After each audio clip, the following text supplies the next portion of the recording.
chicos, nos vamos.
Sus majestades los reyes.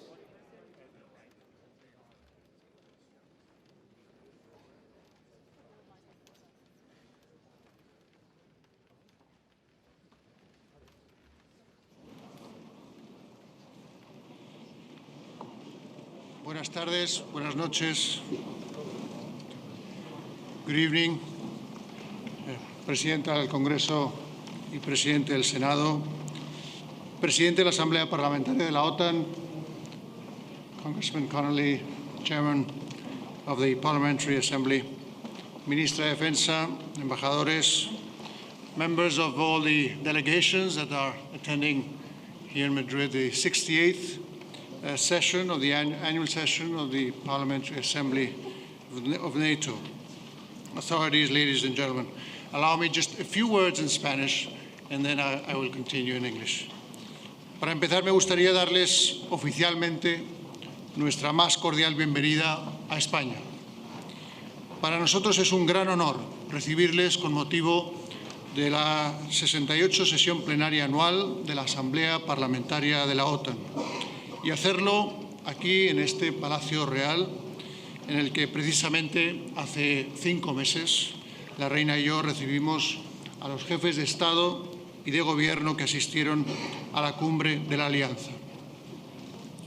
I'll now continue in English. It's truly a pleasure and an honor to receive you here today, to welcome you officially to Spain, although I know you've been working throughout the weekend, and to receive you here at the palace where the Queen and I received as well the heads of state and government attending the Madrid summit last June. The traditional holding of this plenary session of NATO's Parliamentary Assembly at the end of the year certainly gathers a special dimension in the current circumstances. War has dramatically hit Europe again in 2022. Russia's illegal and unjustifiable war of aggression against Ukraine has not only caused the ominous spread of death and destruction throughout its territory, but it has also brought to NATO's doorstep an extremely serious and unacceptable damage to peace and a rules-based international order. 9 months have passed since the first Russian missile strikes and air bombings hit Ukrainian soil, since a massive tank and troops offensive breached its internationally recognized northern, eastern, and southeastern borders, violating the security, integrity, and independence of a sovereign nation.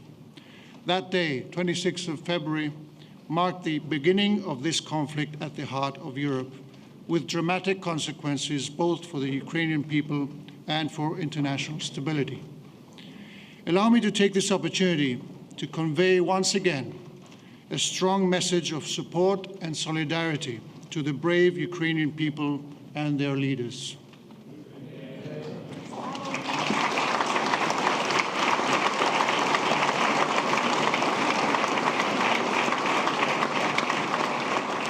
However grave this conflict and international crisis is, far from damaging transatlantic unity and solidarity, it has actually reinforced them in an extraordinary way. The Madrid summit last June represents and resulted a clear, firm, and unanimous proof of this. A summit that will remain a milestone for NATO, having reaffirmed the principles and values that unite us, provided strategic depth and guidance through this new strategic concept, and adopted an ambitious set of measures that gives us the necessary tools to strengthen our deterrence and defense and face the challenges of the incoming decade. These challenges to Euro-Atlantic security, which we face in cooperation with the European Union and the rest of NATO partners, come from all directions and in very different fields, from cyberspace to outer space, from keeping at the forefront of technological advancement to energy resilience, from terrorism to the impact of climate change on security. In this respect, let me stress the important role played by the Parliamentary Assembly in facing all these challenges. Your work guides the alliance, contributes to shaping its policies, and supports the strengthening of relations with its partners, thanks to the Assembly's effort to cooperate with them for decades.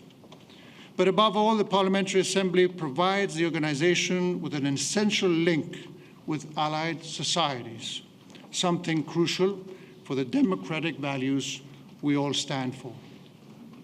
Your Excellencies, ladies and gentlemen, here in Spain, the year 2022 could easily be labeled the NATO year. To celebrate the 40th anniversary of our country's accession and the subsequent Madrid summit have allowed us to reaffirm Spain's unwavering commitment to the alliance. Good proof of that is also the remarkable and exemplary performance that our troops on the ground, our air and sea men and women, have shown in different NATO missions and operations. I am certainly proud of them, and most people here in Spain are too. And on this 40th anniversary, they deserve our full recognition for their service and loyalty side by side with the men and women from all member states that serve under the NATO flag.